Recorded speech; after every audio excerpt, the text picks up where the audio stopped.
Right, so it's just basically when it's too low, you have extra bleeding, and so you have to cause more pressure, putting on it a little bit more in order to stop the bleeding. So if someone was like 149,000 over, they'd be at risk? It's for more bleeding, yeah, they're gonna bleed a little bit faster. It doesn't mean that they're going to, it's not necessarily life-threatening yet. When I'm getting down to like 10,000, 50,000, then it gets more on the life-threatening level. It just means that you're gonna bleed a little bit faster, but I can hold pressure on it still. So, but that's a good thing to know, because you're helping OTA people. You are helping somebody learn how to shave. Like they just had a stroke and you're rehabbing them and they gotta learn how to shave their legs or shave their face. And you know that they have low platelet levels, they have thrombocytopenia. Okay, as soon as they cut themselves shaving, bleed, gushing blood. And so they gotta be able to stop that. You have to hold extra pressure on that. And so that's a consideration that you're doing. Nursing students, you take an IV site out, you're like, okay, looks good, and you walk away, and all of a sudden you come back into the room, and there's a big pile of blood right beside them, because you didn't add pressure long enough for them to clot. You have to hold it off until they can actually form a clot. And so you're just kind of higher bleeding risk for things like that. So you gotta keep in mind what's going on. I think it's interesting when you get down 50,000, okay, you think, well, that's a big difference than 150,000, yeah. But in 50,000, if I fall down, I don't know if I just fell on the floor here randomly, normally I wouldn't bleed. That's not gonna be an issue for me. But if somebody has a platelet level of 50,000 and they fall on the floor, most likely they won't stop bleeding. I needed a trauma to cause it, but I still can't stop it from happening. It's gonna get excessive. So I'll get a big old hematoma on my hip where it's just kept bleeding from and seeped out. If I'm down here to 10 to 15,000, I can spontaneously just bleed. You'll have people who will have a stomach ulcer and don't even know it. Then all of a sudden they're just like vomiting massive amounts of blood. Or you'll have somebody who's just like, nose just starts running, just with blood. Or blood seeping out of the ears, or something like that, where you have an orifice that's leaving blood that comes out. And so it's just kind of one of those things that if it can get so low, that's dangerous. Because you can find, oh, here's the bad one, if it bleeds in the brain, because that will happen too. So why is that big jump okay? And that's 100,000 platelet counts. It's just the way your body reacts. I mean, granted, if you're down at 75 to 100,000, you're going to bruise a lot bigger, and you'll probably get a welt of a hematoma instead of just a slow leak into your tissues. You're going to get a pool of blood. It's usually not spontaneous, whereas like in my head, I'm going to spontaneously like have a bleed and cause increased intracranial pressure to that point. If I have, maybe I didn't answer your question, but like if I have somebody with 100,000 and they hit my head, the chance of me having an intracranial bleed, very high. So it's just a level, a proportion of that. When you're looking at it, you think, wow, that's a whole bunch. They're teeny tiny. When you're looking at a red blood cell, like your little platelet's just tiny compared to a red blood cell. And so it takes a lot to plug in all those holes. Did I answer your question or no? No, I think that you did. I wasn't sure like why you didn't see this. You will. I mean, it's a gradient, and these are just some random numbers of what to expect at those levels. Does that make sense? I'm not going to make you remember those levels, but if somebody tells you they have a platelet count of 20,000, bubble wrap them. All right, just kind of be really careful. I want you to kind of have that familiarity of like how much is too much. Because do I really get panicky at 140,000? No. Do I get panicky at 20,000? Yes. And so kind of like be familiar with that degree of trauma, scariness. Okay. All right. Next slide. That's gonna keep moving. Okay, this is what I just said. This is this right here that I just talked about. Up through I get the fibrin clot. The nice thing, once everything's all in place, I got my platelets, I got my fibrin clot here, I still have my hole, but it's holding it shut. Then your body, the platelets will just kind of contract together and goes, and it pulls it together and like cinches the hole shut a little bit more. So you got a little retraction that comes on there. And then the last thing is you'll have that clot here, this fibrin, all of a sudden starts breaking away. And so you're gonna get, I think we'll talk about it next week for sure. It's called D-dimer. Maybe I have it on the screen there, I'm not sure. D-dimer is when I start breaking up a clot, fibrinolysis. I'm breaking up fibrin. So I'm taking out the fibrin here. Those fibrin pieces will show up in a lab test called D-dimer. Okay? So anytime you have a clot, your D-dimer value goes up. Okay? So if I'm looking on a clot for my patient, do they have a clot in their body? Do they have a pulmonary embolism is a clot, a DVT or deep vein thrombosis, that's a clot. We're going to talk about those two next week. Okay, those are clots. If I have that present in my body, my D-dimer will be elevated, I promise. If I don't have a clot in my body anywhere, then it's going to be negative. I won't have a D-dimer that's positive at all. And so it's kind of like a good indicator of, do you have a clot somewhere? Yes? Okay, let's investigate. Where is that clot at? And how big is it? Right? All right.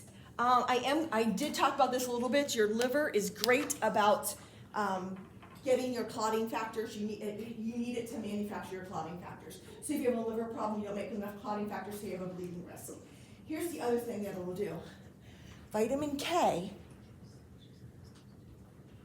Vitamin K is used in the process. In this chain reaction here, vitamin K is used in order to like spur this reaction ongoing. If I don't have enough vitamin K in my body, this reaction, this extrinsic reaction, doesn't occur. All right, so it's just kind of like, oh, all right, I don't have that reaction going on. So vitamin K is important to help clot. The more vitamin K you eat, the higher clotting you have, the better you can clot. If I don't intake enough vitamin K, I don't clot as fast. Okay? So people with a vitamin K deficiency tend to be at higher risk for bleeding. Okay, here's the other thing with the liver though. The liver does, this I think moves on without me. I'm sorry, I don't know why. One time I had it programmed and it just progresses without me touching it. It's like, ooh, how the greens come in. Vitamin K is absorbed. Do you guys are familiar with fat-soluble vitamins? Fat-soluble vitamins, there's 4 of them. There's A, D, E, and K. In order to, I just want to set the stage for you. Not that I'm asking you all these questions about how fat gets absorbed. But here's my liver. Remember I have my gallbladder here? And you have your intestines coming down here. The gallbladder drains in here. When you eat something fatty, gallbladder releases bile that helps you absorb, that allows you to absorb fats. Okay, I want to absorb fats because it has my fat-soluble vitamins in it. If I can't absorb fats, I can't absorb my fat-soluble vitamins. So here's where I'm going with this. If my liver's not working, I'm not making clotting factor. If my liver's not working, I'm not making enough bile to absorb my fats, to absorb my fat-soluble vitamins. And so now I'm low on vitamin K and I'm low on clotting factor. So hope I didn't lose anybody. Connor's got it. He's like, I knew this before you started. Okay, fine, Connor. I see where you're at. All right. So just when I'm looking at, I'm like, okay, what labs are going to tell me anything about my clotting? What labs am I looking at? Well, platelet counts is one of them. Okay, so we know that we need platelets, and then I need clotting factor. Okay, so those are 2 things I'm looking for. The other thing I can do, they'll actually do a bleeding time. Well, they will look at your blood, how fast does it clot? And so they look at the speed of clotting. So the general one, just overall bleeding time. And then I can do one of 2 things. I can look at PT and PTT. You're like, oh my goodness, you're giving me all these words. I know. Nursing students, you really need to know these because on your meds, when you're giving heparin, when you're giving Coumadin, warfarin, you're looking at these labs all the time. So I want you guys to know them very well. But PT and PTT, one of them measures external, one of them measures internal clotting times. Do I need you to know in this class? No. Nursing students, you will need to know that eventually. You might need to know it for pharm. I don't know. But for right now, those are the times, it measures those times. It measures like how fast this occurs, and the other one measures how fast this is occurring. What do I want you to know about this? The bigger the number, the higher the bleeding risk. And so if I have a clotting time that's really, it's a time. It's a number of seconds. It is measuring how fast does it take for that blood to clot. And so if I'm looking at speed of my blood clotting, and I have my prothrombin time, and it should be 12 to 15 seconds. Oh, it took you 30 seconds to clot. That means it took longer to clot. That means your blood doesn't clot as fast. That means you're going to bleed more. Does that kind of make sense? Maybe for some people. Give me head nods if that makes sense. All right. I got some head nods in there. All right, I'll take it. So when I'm looking at PT, or I'm going to throw this out here. PT, it is like feet and miles. And so when the rest of the world is measuring in metric, the US decided, oh, let's go prothrombin time. The rest of the world measures in INR. And so INR is, they'll always write it together. And it's the same test that you do, and they just report it different ways. So you'll see this written all the time, PT, INR. That's what I want done. It's a lab draw. I'm going to lab draw it. For Americans, they look at the PT. For the rest of the world, we look at the INR level. Now, Americans kind of getting familiar with looking at INR level. It's the exact same thing, though. It's just reworded a little bit differently. So that's the difference there. Okay? So can you do that conversion, or is that conversion already done on the lab? It's already done from the lab. No more, no formula I'd have to remember or anything. It's reported already on the lab values automatically. And it's actually an easier one to remember, and I will use that more than the other one, but they report both. But I don't want you to be like, why all these numbers? PT, INR is the same thing. It's just the values are different. And PTT measures other ones as well too. So just kind of be familiar with the higher that number, the slower it is to clot. The lower the number, the faster it clots. It took me like 5 seconds to clot. Well, that's a bad sign because you're going to form clots really, really fast, and you'll get too many clots in there. All right. And then the other one I talked about was the D-dimers. That's the other lab that we can look at.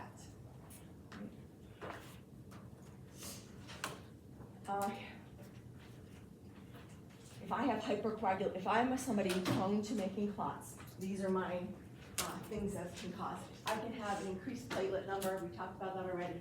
What diseases cause an increased platelet number? You're going to find that a lot of times people with atherosclerosis, and we're going to talk about it first thing with cardiac. Diabetes will make somebody more prone to atherosclerosis. High lipid and cholesterol levels are make you more prone to clotting. More platelets, of course, we already talked about that. It's not a smoking, well, I'm sorry, it's supposed to be 2 different ones. I didn't hit the enter button. It's smoking, next line, if I remove my spleen. All right, so just throwing that out there. It can have enhanced coagulation if I have extra clotting factors as well too.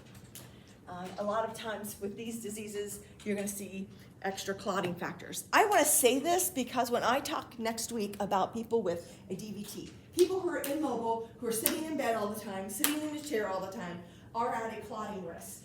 They're at risk for increased risk for clots. And it's not because, just because they're sitting still and their blood's pooling, that's one reason, but there's other reasons too, and it's because it increases the function of the clotting factor. It makes the clotting factor work better. So they're more prone to clotting, not just because their blood's sitting still. And so people with cancer, people with AFib, people who are immobile, people with heart failure, these are your list of people that you got to worry about getting a blood clot in their leg. And so I just want you to kind of be familiar with, not just sitting still, but just the disease itself or the activity or lack of activity itself will make me more prone to clotting. So I just kind of throwing that out there. Does anybody have factor 5 in here? A lot of times I usually have somebody with factor 5. It's a clotting disorder. It's an inherited clotting disorder. It has to do with your clotting factors, but in this case, factor 5 isn't destroyed very well. And your clotting factors, you have clotting factor 1, clotting factor 2, clotting factor 3, all that stuff. In this case, it's an inherited disorder. Clotting factor 5 doesn't get destroyed. And so when I produce clotting factor 5, I just produce more and more and more clotting factor 5. It makes somebody with this disorder more prone to clots. So if they're more prone to clots, I'm going to avoid things like putting them on oral contraceptives, the birth control pill, because I know that makes me more prone to clots. I can be extra careful when they have surgery or get pregnant, because those things increase my clotting risk. I'm already at increased clotting risk. And so they've got to take other precautions to help with that, or medications to help with that. gonna throw down some thrombocytopenia here for you, right? So this is the opposite. Instead of clotting too much, we're not gonna clot enough. These are our bleeding risk patients. Some causes. My spleen killed all my platelets off. Autoimmune disease, we're gonna talk about in a second. Hypothermia. In hypothermia, so somebody who's really chilled down and cold, they tend to not produce as many platelets, and they will be at risk for bleeding. When would I see that? Well, it'd be somebody who outside, okay, that's fine, somebody gets hypothermia outside. But there is something where we actually, therapeutic hypothermia. We induce hypothermia on patients. You'll see it in the ICUs. They have to be monitored, but we basically knock them out and chill them down, and we cool their whole body down. Well, sitting there, laying down, you think, oh, they're at a clot risk. But we have them cooled, and they're not producing platelets, and they actually are at a bleeding risk, which is kind of an interesting thing. So hypothermia. We're going to look at a disease called DIC. It's triggered by a viral or bacterial infection. So people with infections are at risk for DIC, which puts you at risk for thrombocytopenia. And probably the more that you'll see in the hospital is heparin-induced thrombocytopenia. When you're taking care of a patient in the hospital, almost every single one of you, if you work in the hospital, whether you're OTA or nursing, most of your patients are bedridden or in bed a lot, and they will put them on a heparin. Heparin is a blood thinner. Heparin stops this process right here, so I won't clot as fast. So it takes longer to clot, so I don't get blood clots, because they're laying in bed, increases your risk for a blood clot. Because they're on heparin, every once in a while, heparin does this really funky thing.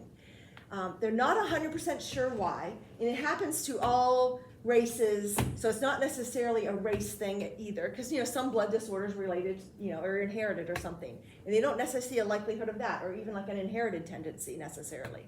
But heparin-induced thrombocytopenia, somebody's on heparin, okay? I've got my platelets in here, my little platelets here. All of a sudden, the heparin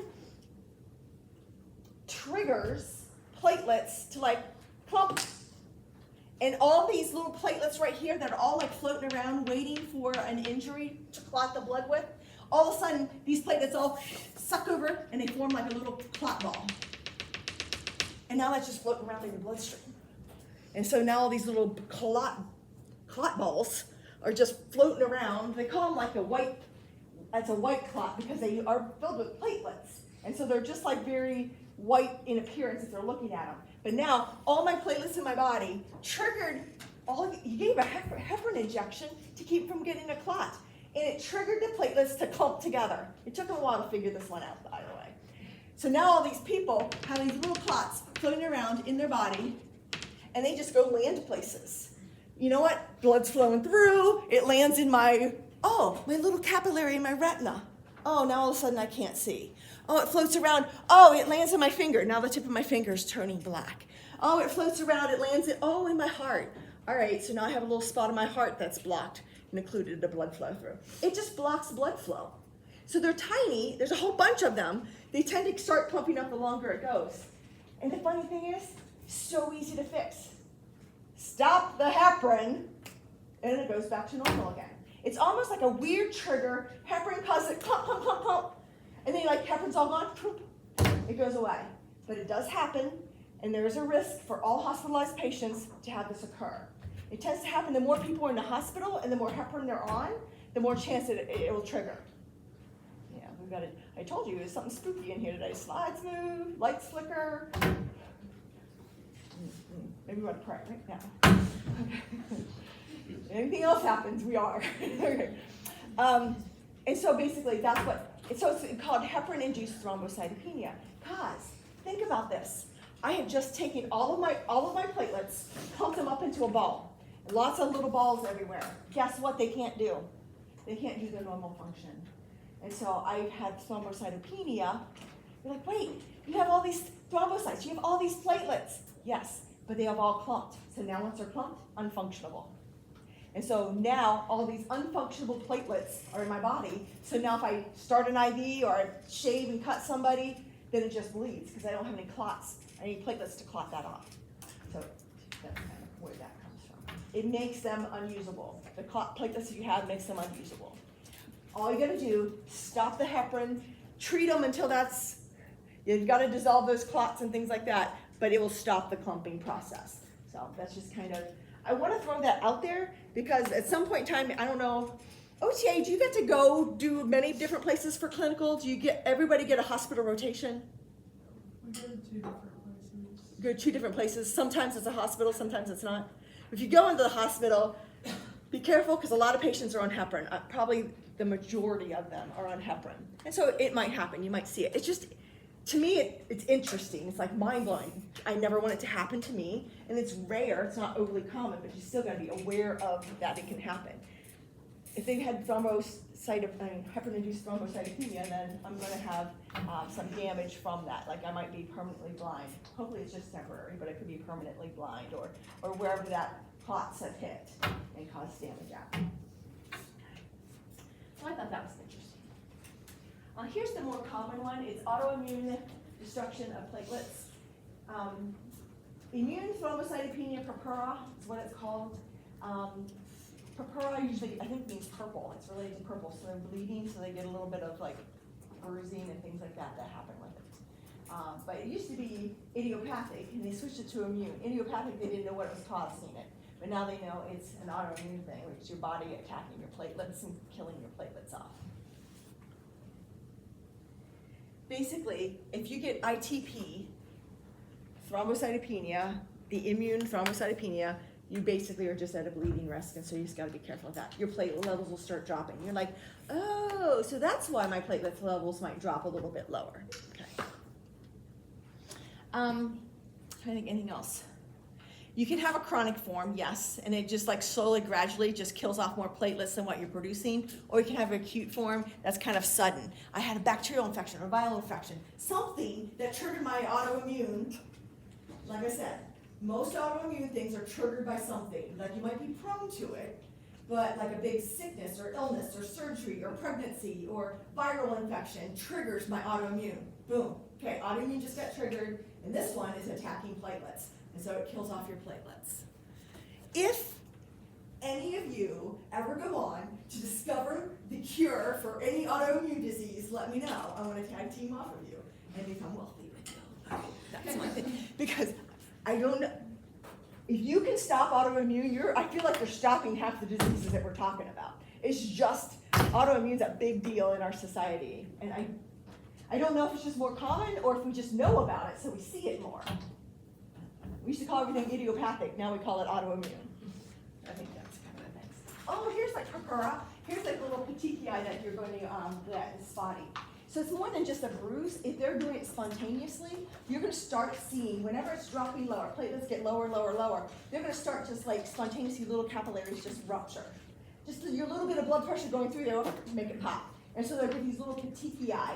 Petechiae are little, it's like little tiny bruises is what petechiae are. So this one has these little blood spots. If you're seeing that on a patient's leg, now, I know if somebody has swelling in their leg, the lower extremities edematous and swollen, and you have red blood cell breakdown, it gets stained and red, that's fine. That's usually the whole surface is red. This one, see how it's dot related?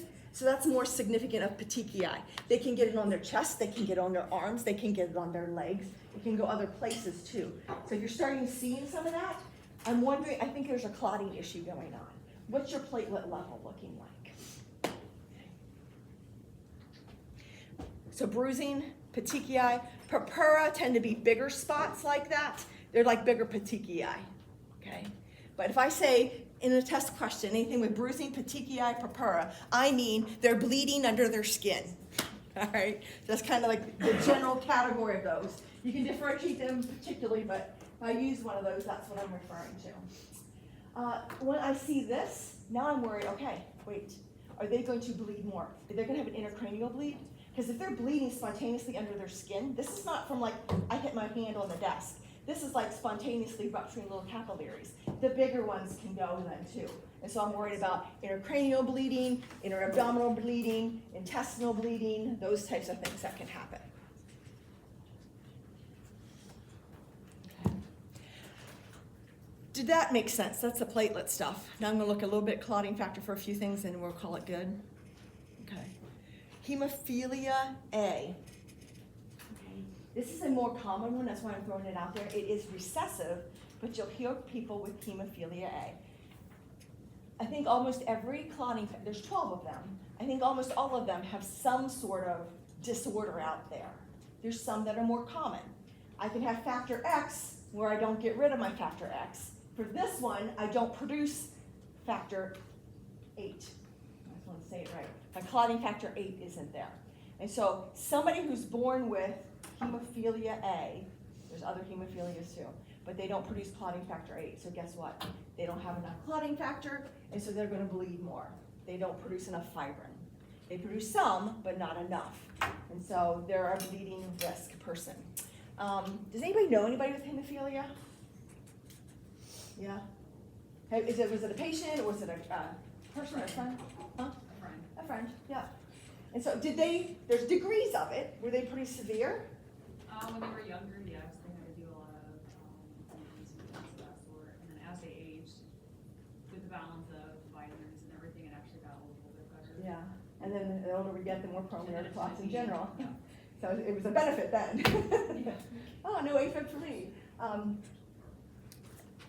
So with clotting factor, with hemophilia, think about kids in sports. Think about someone with hemophilia and you play soccer. Did you guys ever get hit when you play soccer?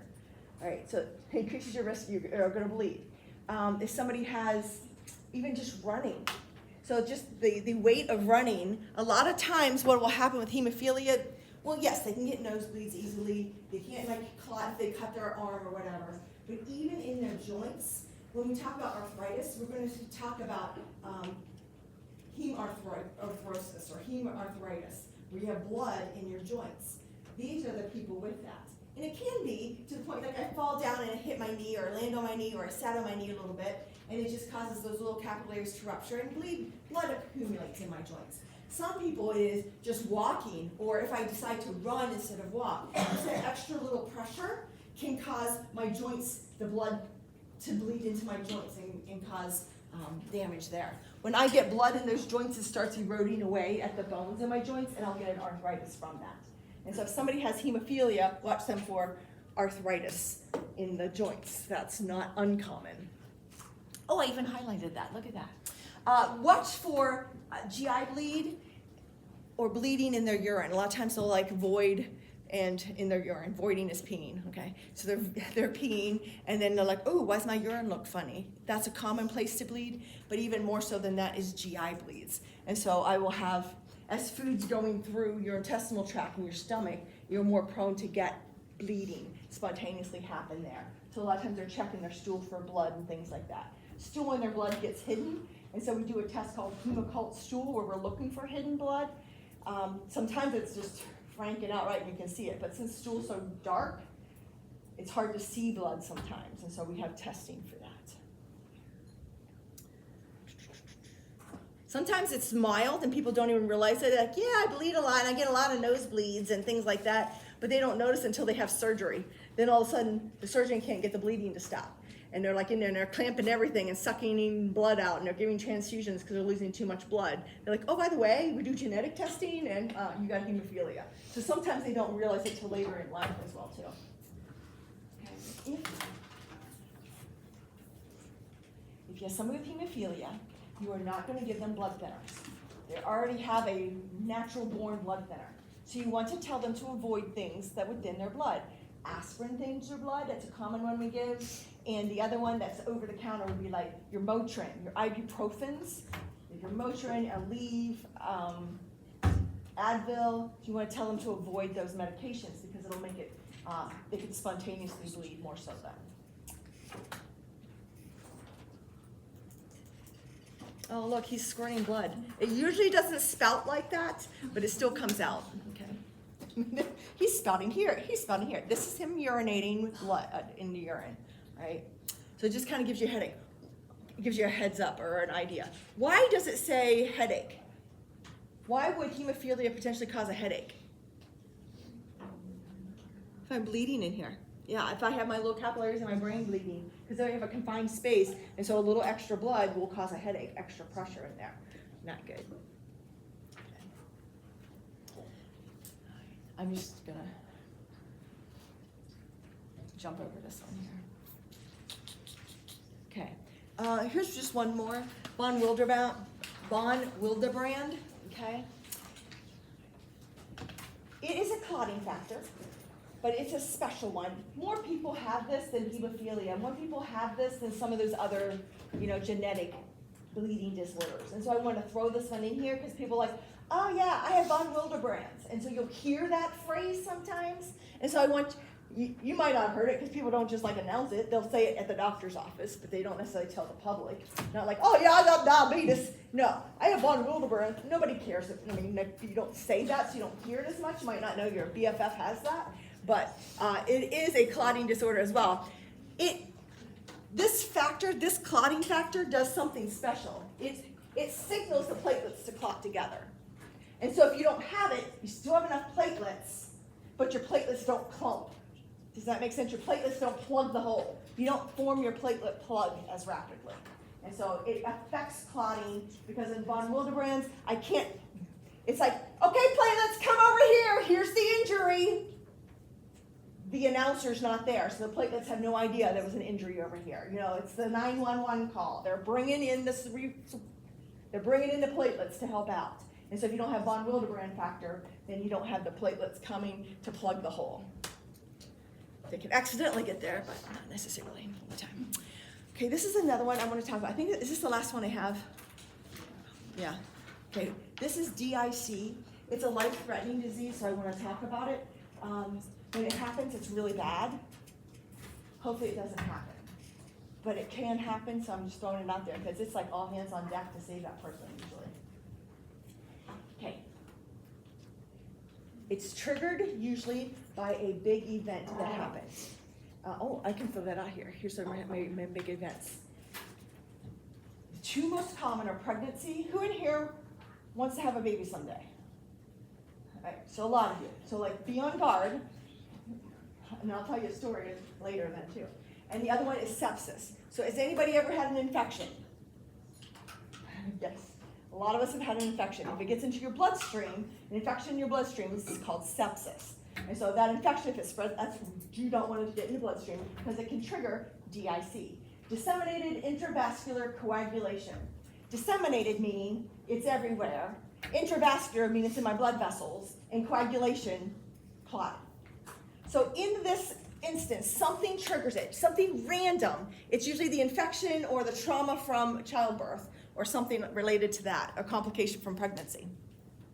It will trigger my whole body to clot. And so it's kind of like HIT when I talked about all the platelets clumped together. In this case, I form clots, normal clots, but they don't form just because I had a cut in my artery. My artery's leaking blood. It will form a clot regardless.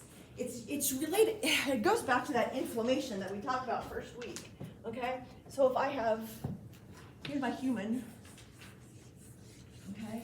And so my bloodstream here now, I have blood flow here. If I have sepsis, sepsis is bacterial infection in my bloodstream. When I have that everywhere, all the bacteria floating around my bloodstream, it causes irritation in my vascular lining. That can trigger, boom, hey, we're triggering DIC.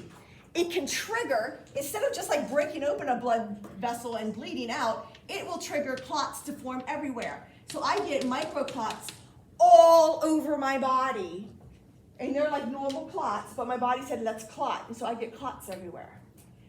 The next thing you know, they are bleeding, blood out of their mouth, blood out of their nose, blood out of their ears, blood in the catheter bag or in a stool, massive amount of blood's coming out because they've used up all of their platelets, all of their clotting factor to clot everything off.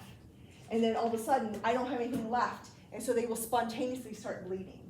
And so it's a weird diagnosis because it's a diagnosis of too much clots, but it uses everything up right away, and I don't have enough platelets and clotting factor to stop any other bleeding. And so they will spontaneously start bleeding. You'll see their IV site, and all of a sudden there's blood just running out of there because there's nothing to clot it off. And so you'll just, it's a horrific picture to see. It was interesting because you have somebody bleeding, and the treatment for it, I'm going to give you heparin. I'm going to give you a blood thinner. What? Because what that heparin will do, it'll stop the clots. I give you a blood thinner. It stops the clots. If I stop the clots and wait a little bit, my body will produce more clotting factor and it'll produce more platelets, and I'm good to go again. And so it's one of those random things. Back, oh, less than 25 years ago, because my daughter and her son are the same age. My friend, it was a good friend of mine from high school. She almost died during childbirth, and this is back when they were first discovering what DIC was. Otherwise, people would just die and they didn't know it. But they had just published a research article, and her doctor happened to have read it. And it was not even in common practice yet. It was just like a random article that he had read in the medical journals that are coming out. This is the latest thought for it. But they were talking about DIC and how to treat it, because nobody knew how to treat it before. And so she had just given birth. Part of the placenta was retained in the uterus, and it triggered DIC. She blew up like a balloon. She was bleeding internally everywhere. She had blood coming out of everywhere, every orifice. They were giving her everything they could imagine, all kinds of blood transfusions, just trying to get her stabilized. And they were about ready to call it. And the doctor said, hey, this is experimental, but I just read about this. And so they gave her an injection of heparin and put her on a heparin drip. And sure enough, she survived. It just flipped the switch, turned her around, she survived. She was one of the first in the States out of clinical trial in order to get that. It saved her life. And so I will never forget that, because she was my friend, and it was saved by this, and it was DIC, and it was during a pregnancy. But sepsis in pregnancy is the most common. It can be other things. It can be just random infections, not necessarily sepsis. It can be a reaction from blood transfusion. It could be compatible blood transfusion. But then, you know what? You're putting something foreign into your bloodstream, circulating around, boom, it can trigger it. Cancer can trigger it, especially bloodborne cancers, and a few other things that you can look through there. But if I'm asking you on a test, I'm really looking for pregnancy and sepsis, because I want you to be, if somebody gets a diagnosis of sepsis, I'm watching them for DIC. Somebody is pregnant and has complications during delivery, boom, I'm watching you for DIC. It's usually not during the whole pregnancy thing. It's during childbirth if there's a complication. Sometimes it'll trigger it. So I just kind of want to put it out there to be aware for your knowledge and what it is. There's clots and bleeding, all at the same time, just for the fun of it, okay? So if you think about it, you're not getting blood flow to your organs, and so your organs start shutting down. If I have clots blocking blood flow and I'm bleeding out everywhere, my blood pressure drops. And so my kidneys aren't getting blood flow, my lungs aren't getting blood flow, my heart's not getting blood flow, my brain's not getting blood flow, all your organs start shutting down. All right, I'm gonna give you a break, and we're gonna start some heart stuff. Does that make sense? Yeah.